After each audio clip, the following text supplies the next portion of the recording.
ఇవాళ దేశంలో మొన్నే హెడ్ మాస్ చచ్చిపోయాడు సార్. ఆపరేషన్ కగారు వచ్చింది. ఆపరేషన్ కగారు ఎందువల్ల వచ్చింది? ఆపరేషన్ కగారు రేపు దీని రిలేటెడ్ సార్. రేపు 26 మార్చి నాటికి నక్సలైట్ లేకుండా చేస్తాం. ఓకే, అది మీ విధానం. మీరు ఎంతమంది చంపుతారో చంపండి. ఇప్పుడు గాంధీజీని ఇది రెండో హత్య సార్. ఇది ఆనాడు గాడ్సే హత్య చేశాడు. ఇవాళ మీరు పేరు చెప్పొద్దు అంటారు కాబట్టి మీ పెద్దలు చేసిన హత్య ఇది రెండో హత్య. ఇది గాంధీజీని. ఇటువంటి హత్యలు ఆ హెడ్మాన్ ఎందుకు చంపారు సార్? నక్సలైట్ల పేరుతో ఎందుకు చంపుతున్నారు అంటే ఛత్తీస్గఢ్లోని అక్కడ హస్దేవ్ ఎరండో అటవీ భూముల పైన 100 ఎకరాల భూముల్లో లక్షల చెట్లు నరకడానికి, నక్సలైట్లు నరుక్కోవడానికి అక్కడ కోల్ మైనింగ్ కోసం పర్మిషన్ తీసుకున్న అదానీ కంపెనీకి అడ్డంగా ఉన్నారని వాళ్ళని ఏరివేయటం కోసం ఇవాళ వాళ్ళని చంపారు సార్. అదేవిధంగా అరావళి పర్వత శ్రేణి 100 కోట్ల చరిత్ర కలిగిన పర్వత శ్రేణి, దాన్ని కూడా అదానీ కంపెనీకి వీళ్ళు అప్పచెప్పారు. ఎవరి మీద ప్రేమ ఉన్నట్లు? పేద వర్గాల మీద ప్రేమ ఉందా? దళితుల మీద ప్రేమ ఉందా? గిరిజనుల మీద ప్రేమ ఉందా? మైనార్టీల మీద ప్రేమ ఉందా? క్రిస్టియన్స్ మీద ప్రేమ ఉందా? కమ్యూనిస్టుల మీద ప్రేమ ఉందా? ఎవరి మీద ప్రేమ లేదు. మీ మొదటి శత్రువు మైనార్టీ, రెండో శత్రువు క్రిస్టియన్, మూడో శత్రువు కమ్యూనిస్టులు. ఇది సార్ వీళ్ళ సిద్ధాంతం. ఈ సిద్ధాంతంతో వీళ్ళందరి మీద ప్రేమ లేదు. మరి ఎవరి మీద ప్రేమ ఉంది? గాంధీజీ మీద ప్రేమ లేదు. నెహ్రూ మీద అసలే ప్రేమ లేదు. రాజ్యాంగం మీద అసలే ప్రేమ లేదు.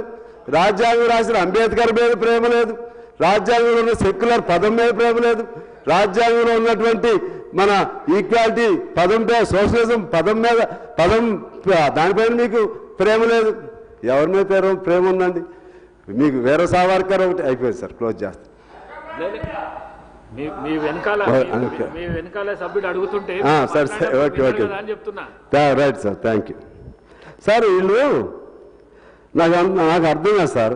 వివేకానందుడు మావాడే అంటారు, వీర సావర్కర్ మావాడే అంటారు, సుభాష్ చంద్రబోస్ మావాడే అంటారు, భగత్ సింగ్ మావాడే అంటారు, ఆర్ఎస్ఎస్ రద్దు చేసిన పటేల్ని మావాడే అంటారు. కానీ పటేల్ పేరుతో ఉన్న స్టేడియం మార్చేసి నరేంద్ర మోడీ గారి పేరు పెట్టుకుంటారు సార్. ఎక్కడ సార్ ఇది? ఇలా పోతా ఉంటే చివరికి ఇందా సీతక్క గారు అన్నట్టుగా వీళ్ళకి ఎవరి మీద ప్రేమ ఉందా అంటే వీళ్ళ ప్రేమ అంతా అదానీ, అంబానీ అటువంటి బడా పారిశ్రామికవేత్తల మీద మాత్రమే ప్రేమ, ఈ దేశం మీద లేదు సార్. అందుకని ఇంకా చాలా ఉన్నాయి చెప్పుకోవాలంటే, సమయం కూడా తక్కువ ఉంది. ఇలా పేర్లు మార్చడం కాదు, పేర్లు వెనకున్నటువంటి మరణం ఏంటో చూడండి, దానిలో ఉన్నటువంటి కుట్రలు బంద్ చేయండి. ఇవాళ ఏమంటున్నారంటే దీనిలో నష్టం ఏముంది అంటున్నారు సార్.